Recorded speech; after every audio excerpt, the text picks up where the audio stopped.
ಇಲ್ಲೊಬ್ಬ ನಕಲಿ ಒಬ್ಬ ಲಾಯರ್ ಅಂತ ಹೆಸರಿಟ್ಕೊಂಡಿರೋನೊಬ್ಬನವನೇ ನನ್ನ ಬಗ್ಗೆ ಎಷ್ಟು ಕೆಟ್ಟದಾಗಿ ಕಾಮೆಂಟ್ ಮಾಡವನೆ ಅಂತ ಹೇಳಿದ್ರೆ, ನನ್ನ ಕುಟುಂಬದ ಬಗ್ಗೆ ಮಾತಾಡವನೆ. ಇವನು ಹೋಗ್ತಾ ಇರೋದು, ಇವನು ಬ್ಲ್ಯಾಕ್ ಮನಿ ವೀರೇಂದ್ರ ಹೆಗ್ಡೆ ಅವ್ರ ಹತ್ರ ಇಟ್ಟವನೇ. ಇವನು ತಿರುಪ್ತಿಯಲ್ಲಿ ಇಟ್ಟ ಏಕವಚನದಲ್ಲಿ ಮುಖ್ಯಮಂತ್ರಿಗಳ ಬಗ್ಗೆ ಮಾತಾಡವನೆ. ಅದೇ ವ್ಯಕ್ತಿ ಗೃಹ ಮಂತ್ರಿಗಳ ಬಗ್ಗೆ ಮಾತಾಡವನೆ, DK ಶಿವಕುಮಾರ್ ಅವ್ರ ಬಗ್ಗೆ ಮಾತಾಡವನೆ, ಮಾಜಿ ಮುಖ್ಯಮಂತ್ರಿಗಳ ಬಗ್ಗೆ ಮಾತಾಡವನೆ, ಪೊಲೀಸ್ ಕಮಿಷನರ್ ಬಗ್ಗೆ ಮಾತಾಡವನೆ. ಇವತ್ತು ಕೇಸಲ್ಲಿ ಬೇಲಲ್ಲ ಅವನೇ, ಆಚೆ ಕಡೆಗೆ ಅವನಿಗೆ ಅಶೋಕ್ ಅವ್ರ ಬಗ್ಗೆ ಮಾತಾಡವನೆ. ನೀವು ಮಾತಾಡಿದ್ರೆ ನಿಮ್ಮ ಬಗ್ಗೆನೂ ಮಾತಾಡ್ತಾನೆ ಅವನು. ಯಾರನ್ನ ಕೇಳಿದ್ರೆ ಅವ್ನು ಮೆಂಟ್ಲು ಅಂತಾನೆ. ಮೆಂಟ್ಲಲ್ಲ ಅವನು, ರೋಲ್ ಕಾಲ್ ಅವನು. ಇವತ್ತು ನಾವು ಯಾರಾದ್ರೂ ಯೂಟ್ಯೂಬಲ್ಲೋ ಸೋಷಿಯಲ್ ಮೀಡಿಯಾದಲ್ಲಿ ಸಣ್ಣ ಕಾಮೆಂಟ್ ಮಾಡಿದ್ರೆ ಸುಮೋಟೋ ತಗೊಂಡು ಪೊಲೀಸರು ನಮ್ಮ ಮೇಲೆ ಕೇಸ್ ಮಾಡ್ತಾರೆ. ಏನ್ ಮಾಡ್ಬೇಕು ಹೇಳಿ ಅಧ್ಯಕ್ಷರ? ಅವನು ಹೇಳ್ತಾನೆ ಧರ್ಮಸ್ಥಳದ ಪರವಾಗಿ ಯಾರು ಮಾತಾಡ್ತಾರೋ ಅವರ ಪರ್ಸನಲ್ ಏನಿದೆಯೋ ಅದನ್ನೆಲ್ಲ ತಗೊಂಡು ಮಾತಾಡ್ತೀನಿ ನಾನು ಅಂತಕ್ಕಂಥ ನೇರವಾಗಿ ಮಾತಾಡ್ತಾನೆ. ಇವತ್ತುವರೆಗೂ ಅವನು ಒಂದು ಕೇಸ್ ಮಾಡಿಲ್ಲ. ನಾವು CIT ಅವರು ಈ ತರ ನೀನು ಹೇಳ್ತಾ ಇದೆಯಲ್ಲಪ್ಪ ಅಂತ SIT ಅವರು ಅವನ ಮೇಲೆ ಕೇಸ್ ಮಾಡಿಲ್ಲ. ಗೃಹ ಸಚಿವರು 500 ಕೋಟಿ ರೂಪಾಯಿ, ಗೃಹ ಸಚಿವರೇ ನೀವು ಕೆಲವು ಕೇಸಲ್ಲಿ 500 ಕೋಟಿ ರೂಪಾಯಿ ತಗೊಂಡವನೆ ಅಂತ ಹೇಳವನೆ ಅವನು, ನಕಲಿ ಲಾಯರ್. ನಿಮ್ಗೆ ಗೊತ್ತಿರಲಿ. ಆದ್ರೂ ಕೂಡ ನೀವು ಅದು ಯಾಕೋ ಮೂರನೇ ಕಣ್ಣು ತೆಗಿತಾನೆ ಇಲ್ಲ. ನೀವು ನರೇಂದ್ರ ಸ್ವಾಮಿ ಅವರು ಇರೋ ಕಣ್ಣು ಮುಚ್ಕೊಂಡು ಕೂತ್ಕೊಂಡಿದ್ದೀರಾ ನೀವು. ನರೇಂದ್ರ ಸ್ವಾಮಿ ಅವರೇ ಕೂತ್ಕೊಳ್ಳಿ. ಡೇಂಜರ್ ಅಲ್ಲ, ಭಸ್ಮ ಆಗ್ಬೇಕಂತವ್ರು, ಅಂತವ್ರು ಭಸ್ಮ ಆಗ್ಬೇಕು. ಇವತ್ತು SIT ತನಿಖೆಯಲ್ಲಿ ನಿಜವಾದ ತಪ್ಪಿದವ್ರನ್ನ ಭಸ್ಮ ಮಾಡ್ರಿ, ನಕಲಿ ಅವ್ರನ್ನು ಕೂಡ ಭಸ್ಮ ಮಾಡ್ಬೇಕು. ನೀವು ನಿಮ್ಮ ಹೆಸರು ಜಗತ್ ಜಾಹೀರ ಆಗ್ತದೆ ಅದರಲ್ಲಿ. ಇವತ್ತು ನಾವು SIT ತನಿಖೆಗೆ ಯಾಕೆ ಒಪ್ಕೊಂಡಿರೋದು ಅಂದ್ರೆ ಇದಕ್ಕೊಂದು ಅಂತ್ಯ ಆಡಬೇಕು. ನಾಳೆ ತಿರ್ಗಾ ಇವತ್ತು ಸರ್ಕಾರಕ್ಕೂ ಕೂಡ ಇಲ್ಲ, ಇರೋ ಕಣ್ಣು ಮುಚ್ಕೊಂಡು ಕನ್ನಡಕ ಹಾಕೊಂಡು ಕುಂತವ್ರೆ. ಅದೇ ಸಮಸ್ಯೆ ಆಗಿರೋದು ನಮಗೆ. SIT ತನಿಖೆದು ಇದು ಅಂತ್ಯ ಆಡಬೇಕು. ನಾಳೆ SIT ಅವನ ಮಾಡಿರೋ ಅಪಾದನೆ ಸುಳ್ಳು ಅಂತ ಹೇಳಿದ್ರೆ ಇದೇ ಯೂಟ್ಯೂಬರ್ಸು ಮುಖ್ಯಮಂತ್ರಿ ಮೇಲೆ ಕಾಮೆಂಟ್ ಮಾಡ್ತಾರೆ. ಬರ್ಕೊಡ್ರಿ ಇವತ್ತೇ. ಗೃಹ ಸಚಿವರ ಮೇಲೆ ಕಾಮೆಂಟ್ ಮಾಡ್ತಾರೆ. ಅವರು ಆ ಧರ್ಮಾಧಿಕಾರಿ ಜೊತೆಯಲ್ಲಿ ಮಿಂಗಲ್ ಆಗ್ಬಿಟ್ರು, ಇವ್ರು ಬ್ಲ್ಯಾಕ್ ಮನೆಯಲ್ಲಿ ಇಟ್ಟವ್ರೆ.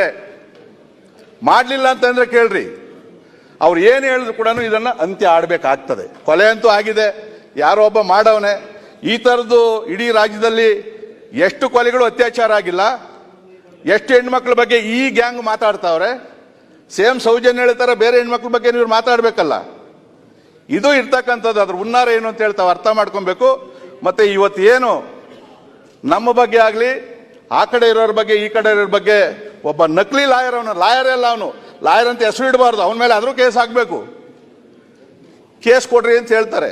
ಕೇಸ್ ಕೊಟ್ಟರೆ ನಾನು ಕೋರ್ಟಿಗೆ ತಿರುಗಬೇಕು ಹೋಗಿ, ಡೆಫರ್ಮೇಷನ್ ಹಾಕ್ಕೊಂಡು ಕೆಲವೆಲ್ಲ ಹಾಕಿ ತಿರುಗಿದ್ದೀನಿ ನಾನು. ಲಾಸ್ಟ್ ಟೈಮ್ ಕೆಲವು ಪತ್ರಿಕೆಯವರು ನನ್ನ ಬಗ್ಗೆ ಮಾತಾಡಿದ್ರು ಅಂತೇಳಿ ಪ್ರಿವಿಲೇಜ್ ಮೂವ್ ಮಾಡಿದ್ವಿ. 1 ವರ್ಷ ಜೈಲು ಶಿಕ್ಷೆ ಆಯಿತು. ಸಿದ್ದರಾಮಯ್ಯರೇ ಮುಖ್ಯಮಂತ್ರಿ ಆಗಿದ್ರು. ಬೆಳಗಾವಿಯಲ್ಲಿ ಕೋರ್ಟ್ ಹೇಳ್ತು ನಾವೇನು ಮಾಡೋಕ್ಕಾಗಲ್ಲ, ಸಭೆ ತೀರ್ಮಾನ ತಗೊಂಡಿರೋದು ಅಲ್ಲೇ ವಾಪಸ್ ತಗೊಬೇಕು ಅಂದರು. ಕೊನೆಗೆ ಬೆಳಗಾವಿಯಲ್ಲಿ ಹೋದಾಗ ಇಡೀ ಸದನ ಹೇಳ್ತು ಇಲ್ಲ ಜೈಲು ಆಗಬೇಕು ಅಂತ ಹೇಳ್ತು. ಜೈಲು ಶಿಕ್ಷೆ ಅಧ್ಯಕ್ಷರೇ. ಇವತ್ತು ನಮ್ಮ ಶಾಸಕರು ಧರ್ಮಸ್ಥಳದ ಬಗ್ಗೆ ಮಾತಾಡಂಗಿಲ್ಲ, ಬೇರೆ ಏನಾದ್ರ ಬಗ್ಗೆ ಮಾತಾಡೋದಿಲ್ಲ. ಅವ್ರಿಗೆ ಏನು ಕ್ರಮ ತಗೊಂತೀರಿ? ನೀವು ರಕ್ಷಣೆಗೆ ಬರಲಿಲ್ಲ ಅಂತಂದ್ರೆ ನಾಳೆ ಈಗ ನನ್ನ ಬಗ್ಗೆ ಮಾತಾಡೋರೆ, ಗೃಹ ಮಂತ್ರಿಗಳ ಬಗ್ಗೆ ಮಾತಾಡೋರೆ. ಆ DK ಶಿವಕುಮಾರ್ ಅವ್ರು ಯಾಕೆ ಬಿಟ್ಟವ್ರು ಅವ್ನು ಗೊತ್ತಿಲ್ಲ. ಬೇರೆಯವ್ರನ್ನೆಲ್ಲ ಹೊಡೆಯೋಕೆ ಬರ್ತಾರೆ. ಅವ್ರ ಬಗ್ಗೆನೂ ಮಾತಾಡೋನೆ ಅವನು. ಅದು ಯಾಕೆ ಸೈಲೆಂಟ್ ಆಗಿ ಅವ್ರಿಗೆ ಗೊತ್ತಿಲ್ಲ. ನಮ್ದೇನು ಏನು ಬೈಲು ತೆಗಿತಾನೆ ತೆಗೀಲಿ. ಇವತ್ತು ನಾಳೆ ಯಾರಾದ್ರೂ ಹೊಡೆದ್ರೆ ಅವನಿಗೆ ಸಬ್ಜೆಕ್ಟ್ ನನ್ನ ಮೇಲೆ ಹಾಕ್ತೀರಿ ನೀವು. ಸಬ್ಜೆಕ್ಟ್ಗೆ ಬನ್ನಿ. ಅಲ್ಲ ಅಧ್ಯಕ್ಷ, ಹೇಳ್ತೀನಿ ಕೇಳ್ರಿ. ಆ ವ್ಯಕ್ತಿನೇ, ಅವನು ಕೂಡ ಆ ಯೂಟ್ಯೂಬರ್ ಅಲ್ಲಿ ಇರೋಂತಾನೆ. ಇಲ್ಲೇ ಕೊಡಗೇಳಿಲ್ಲ ಅವನೇ. 90 ದಿನ ಜೈಲಲ್ಲಿದ್ದ ಆಚೆಗೆ ಬಂದವನೇ. ಹುಚ್ಚನಾಯಿ ಹೊಡೆದಂಗೆ ಹೊಡೆದವ್ರೆ, ಲಾಯರ್ಗಳು ಹೊಡೆದವ್ರೆ, ಜನ ನೋಡಿತಾರೆ. ನೀವು ಗೃಹ ಸಚಿವರು ದಯವಿಟ್ಟು ಕ್ರಮ ತಗೊಬೇಕು. ಅವ್ನು ಬೇಲ್ ಕ್ಯಾನ್ಸಲ್ ಮಾಡೋದಕ್ಕೆ ದಯವಿಟ್ಟು ಮೂವ್ ಮಾಡಿ ಸರ್. ಕಮಿಷನರ್ ಬೈತಾನೆ ಸರ್, ಬರ್ತ್ಡೇ ಮೊನ್ನೆ ಆಚೆ ಕಡೆ ಒಂದು ಕೇಕ್ ಕಟ್ ಮಾಡಿದ್ರೆ ಅದನ್ನ ಕಾಮೆಂಟ್ ಮಾಡ್ತಾನೆ. ನಾವ್ ಏನ್ ಮಾಡ್ಬೇಕು ನೀವು ಹೇಳ್ಬೇಕು.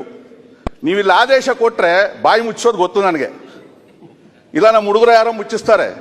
ಇಲ್ಲ ಸಿದ್ದರಾಮಯ್ಯ ಶಿಷ್ಯರು ಮುಖ್ಯಮಂತ್ರಿಗೆ ಮಾತಾಡಿದ್ರೆ ಬಿಡ್ತಾರ ಅವ್ರ ಶಿಷ್ಯರು? ಅವ್ರು ಹೊಡಿಬಹುದು.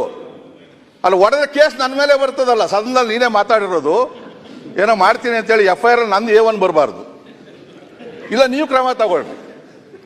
ಇದನ್ನು ಮಾಡಲೇಬೇಕು ಅಧ್ಯಕ್ಷರೇ. ಯಾರೇ ಆಗಲಿ ಸುಳ್ಳು ಸುಳ್ಳು, ಅದು ಚರ್ಚ್ ಬಗ್ಗೆ ಇರಲಿ, ಮಸೀದಿ ಬಗ್ಗೆ ಇರಲಿ, ದೇವಸ್ಥಾನ ಬಗ್ಗೆ ಆಗಲಿ, ಅನಾವಶ್ಯವಾಗಿ ಈ ತರ ಕಾಮೆಂಟ್ ಮಾಡಿದ್ರೆ ದಯವಿಟ್ಟು ಸರ್ಕಾರ ಆ ಕಡೆ ಈ ಕಡೆ ಅಂತಲ್ಲ, ಯಾಕಂದ್ರೆ ಧರ್ಮಸ್ಥಳದ ವಿಚಾರದಲ್ಲಿ ನಾವೇನಾದ್ರೂ ಅಪಚಾರ ಮಾಡಿದ್ರೆ ನಿಮಗೂ ಸಮಸ್ಯೆ ಆಗ್ತದೆ, ಈ ಕಡೆಗೂ ಸಮಸ್ಯೆ ಆಗ್ತದೆ. ಇದು ಯಾರು ನಾವೇನು ರಾಜಕೀಯ ಮಾಡಬೇಕು ಅಂತಿಲ್ಲ ಇದರಲ್ಲಿ.